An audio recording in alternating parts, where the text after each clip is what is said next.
কাপাস গোলা প্রকৃত নাম হচ্ছে কার্পাস গোলা। কার্পাস হচ্ছে তুলা। কার্পাস শব্দটি বিকৃত হয়ে কাপাস গোলা হয়েছে। এই কাপাস গোলা একসময় বাংলাদেশের প্রসিদ্ধ একটা বাণিজ্যিক কেন্দ্র ছিল।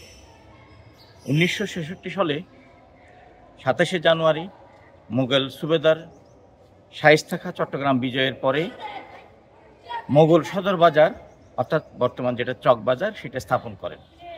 এই চক বাজার স্থাপিত হওয়ার পরে যেহেতু মোগলদের সভাসদ এবং যারা সম্ভ্রান্ত ব্যক্তি ছিল তারা চক বাজারে বসবাস করতে শুরু করে, তখন থেকে এই এলাকাটি সম্ভ্রান্ত হয়ে ওঠে।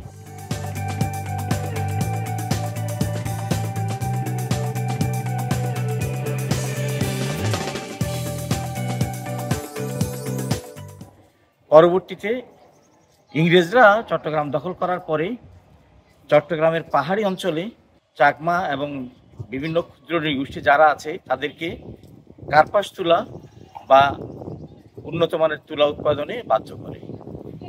সেই তুলা পাহাড় থেকে নদীপথে এবং চাকতায় খাল হয়ে এই কাপাস গোলা এনে স্তূপ করা হতো বলে এই এলাকাটার নাম কার্পাস গোলা হয়েছে।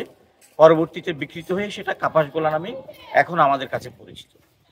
এই কাপাস গোলা বর্তমানে আমরা যেখানে দাঁড়িয়ে আছি এই কাপাস গোলা সিটি কর্পোরেশন উচ্চ বালিকা বিদ্যালয়ের জন্য বিখ্যাত।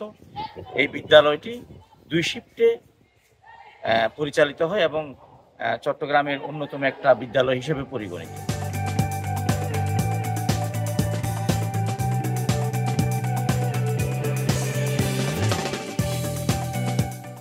এই কাপাসগোলা জামে মসজিদ আছে, আরও অন্যান্য স্থাপনার মধ্যে 7 মৌলানা মসজিদ আছে এবং ব্যাটারি পল্লী হিসেবে এই কাপাসগোলা পরিচিত।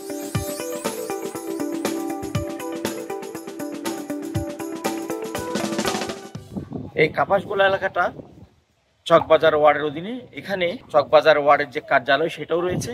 এখানে আরেকটি বিশেষ স্থান আছে মুন্সিপুকুর নামে। এই মুন্সিপুকুরটা একটা নান্দনিক পুকুর, চারিদিকে এটার পাড় সুন্দর করে বাঁধানো আছে।